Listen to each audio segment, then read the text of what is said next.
చాలా చెవులో పెట్టి కావాలా గంధం కప్పలు మనం వచ్చి అయిందా సినిమా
ఎస్పీ గారు బాగా చేస్తున్నారు. It's very good. అవును అవును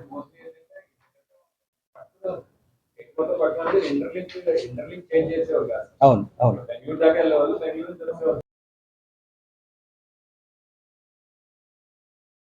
మన మీడియా మిత్రులందరికీ నా నమస్కారం అండి. ఈరోజు ఒక సిగ్నిఫికెంట్ ఈ గాంజా గ్యాంగ్ని పట్టుకోవడం జరిగింది. ఈ ముందస్తు సమాచారం మేరకు మన CI Jangareddygudem, SI Jangareddygudem, eagle teams సహకారంతో ఈ గంజాయి రవాణా చేస్తున్న గ్యాంగ్ని పట్టుకోవడం జరిగింది. వీళ్ళు ఒడిశా సరిహద్దుల నుంచి గంజాయి పంటని తీసుకొచ్చి ప్యాక్ చేసుకొని దాన్ని వరంగల్ మీదుగా వేరే ప్రాంతాలకు తరలిస్తున్న క్రమంలో మనము వాళ్ళని ఇంటర్సెప్ట్ చేసి చాలా చక్కనైన ఒక ఆపరేషన్ వీళ్ళు తీసుకొని చాలా అర్లీ ఇన్ ద మార్నింగ్ ఈ ఆపరేషన్ బ్లూ లైట్లో కూడా చక్కగా కోఆర్డినేట్ చేసుకొని అరెస్ట్ని చేయడం జరిగింది. అరెస్ట్ చేయడమే కాకుండా వాళ్ళ దగ్గర నుంచి ఆల్మోస్ట్ ఒక 395 kgs గాంజా కూడా సీజ్ చేయడం జరిగింది. ఈ గాంజా సీజర్లో టోటల్ 5 మెంబర్స్ని అరెస్ట్ చేయడం జరిగింది.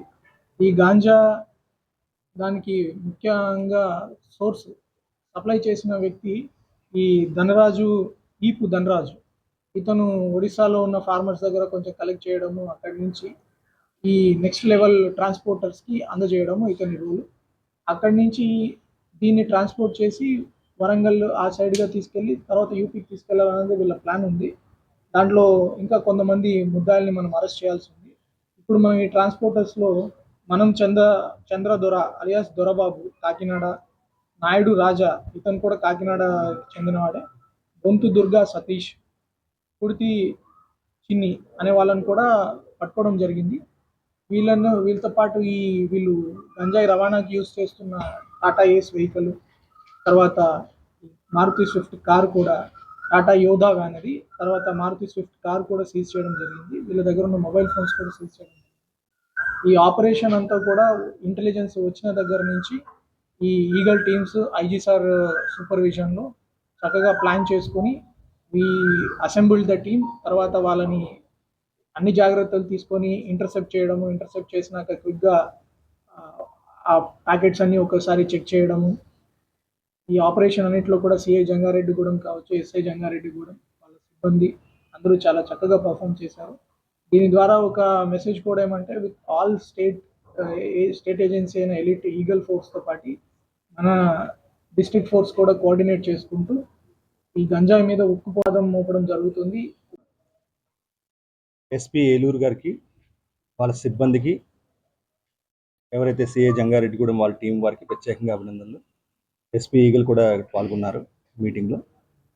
సో ప్రధానమైన విషయాలు ఈరోజు విషయాలన్నీ కూడా 396 కేజీల ఈ గంజాని సీజ్ చేయడం, దీనికి సంబంధించిన వెహికల్స్ కానీ, ఫోన్స్ కానీ, ఇతరత్ర అన్నీ కూడా సీజ్ చేయడం జరిగింది.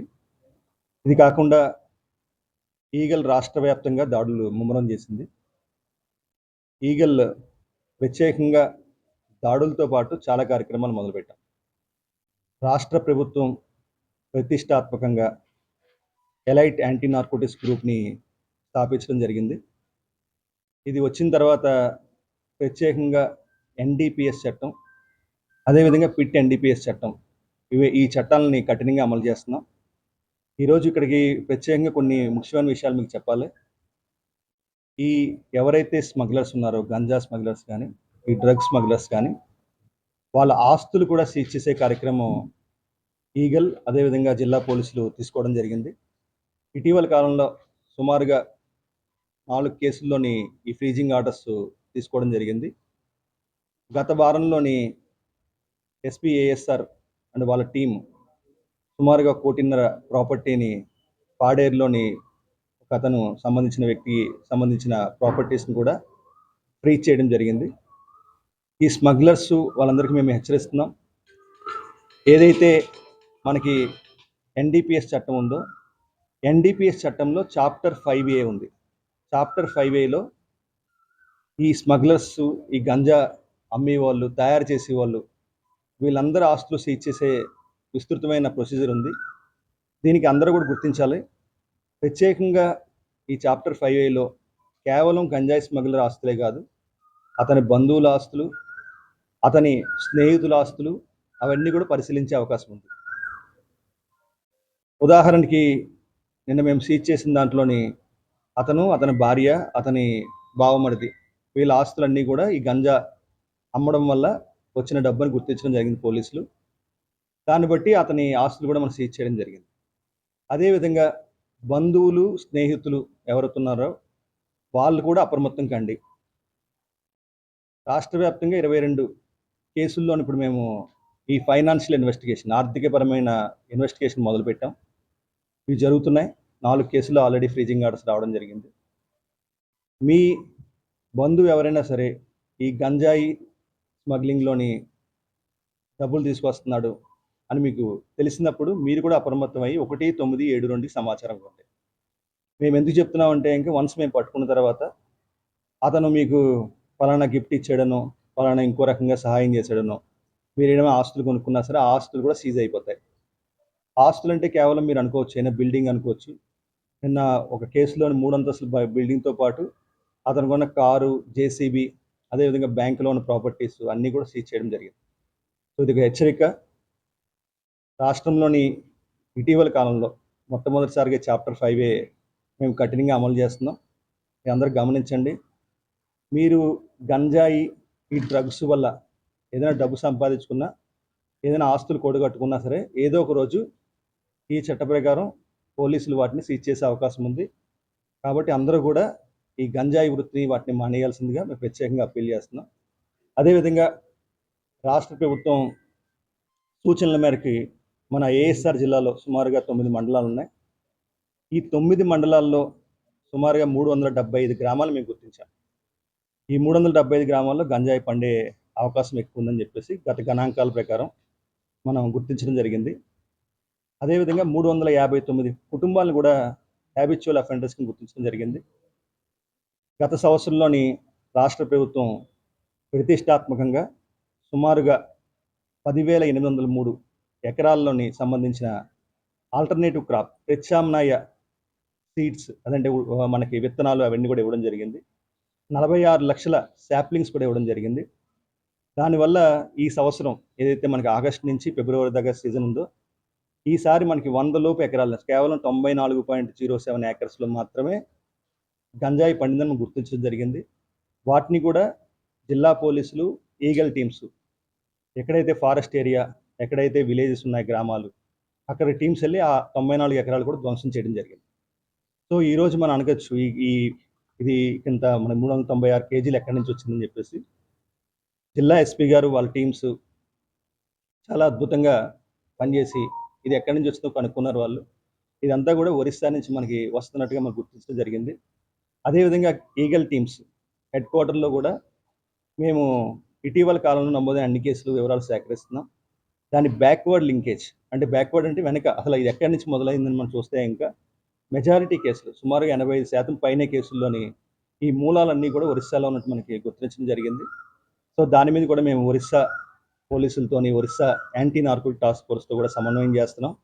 వాళ్ళతో కూడా త్వరలోనే మేము వర్క్షాప్స్ అవి కండక్ట్ చేయబోతున్నాం. సో ప్రధానంగా మేము ఇవన్నీ కూడా ఏదైతే ఇంకా కల్టివేషన్ ఉందో ఆ కల్టివేషన్ దగ్గర అదుపు చేయడం, అదేవిధంగా ట్రాన్స్పోర్టేషన్ లాట్ ఆఫ్ చెక్ పోస్టులు అన్నీ కూడా ఏర్పాటు చేయడం జరిగింది. సో దాంట్లో ప్రధానంగా ట్రాన్స్పోర్టేషన్ డెస్టినేషన్ ఇందాక ఎస్పీ గారు చెప్పినట్టుగా ఎక్కడికి వెళ్తున్నది ఈ సరుకు అంతా కూడా వేరే రాష్ట్రాలు వెళ్తుందా, మన రాష్ట్రంలో ఎక్కడికైనా వెళ్తుందా, ఏ కాలేజీకి వెళ్తుందా, వేరే ప్రాంతాలు వెళ్తుందా, వాటి మీద నిశ్చితంగా గమనిస్తున్నాం. రాష్ట్ర ప్రభుత్వం ఇవి కాకుండా ప్రత్యేకంగా ఈగల్ క్లబ్స్ అని చెప్పేసి 2 సర్క్యులర్స్ ఇవ్వడం జరిగింది. సుమారుగా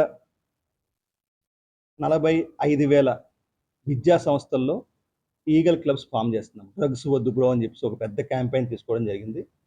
upper primary schools, primary schools కాకుండా upper primary schools, high schools, junior colleges, universities ఇవన్నీ కలిపి సుమారుగా 45,000 కాలేజీల్లో మనం 45,000 విద్యా సంస్థల్లో ఈగల్ క్లబ్స్ కూడా మనం ప్రారంభించడం జరిగింది. అదేవిధంగా ఈ మైగ్రేషన్ వేరే రాష్ట్రాల నుంచి మనకి వస్తున్న మైగ్రేషన్ సంబంధించి ముఖ్యంగా ఒరిస్సా నుంచి వస్తున్న మైగ్రెంట్ వర్కర్స్ వాళ్ళకు కూడా మేము కౌన్సిలింగ్ సెషన్స్ ప్రారంభించబోతున్నాం. వాళ్ళకు కూడా ప్రత్యేకంగా అప్పీల్ చేస్తున్నాం. ఎన్డీపీఎస్ చట్టం రాష్ట్రంలో చాలా కఠినంగా అమలు చేస్తున్నాం. వాళ్ళు వచ్చేటప్పుడు 5 కేజీలు 10 కేజీలు కొంతమంది తెచ్చుకున్నట్టుగా మన సమాచారం ఉంది. కొన్ని కేసులు కూడా మనం నమోదు చేయడం జరిగింది. భవిష్యత్తులో అది కూడా జరగకుండా పూర్తి స్థాయిలో కట్టడి చేయడానికి అన్ని రకాల ప్రయత్నాలు చేస్తున్నాం. మానేసి ప్రశాంతమైన వాతావరణంలో బతకాల్సింది కోరుకుంటున్నాం. ప్రభుత్వం కూడా చాలా కఠినంగా ఉంది. త్వరలోనే ఎవరైతే ఈ గంజాయి డ్రగ్స్ ఈ కార్యక్రమాలు పాల్పడతారో వాళ్ళ పథకాలను కూడా కట్ చేయడానికి ఆలోచనలు చేస్తున్నారు. వీటిని గమనించాల్సిందిగా ప్రత్యేకంగా కోరుతున్నాం.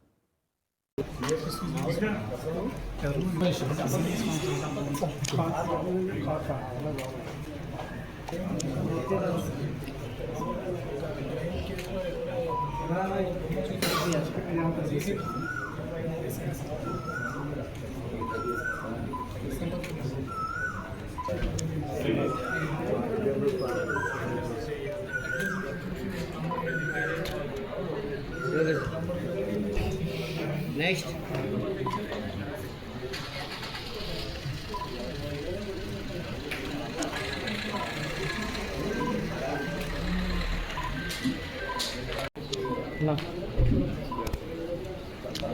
పెట్టారు అదే తీసుకున్నాను.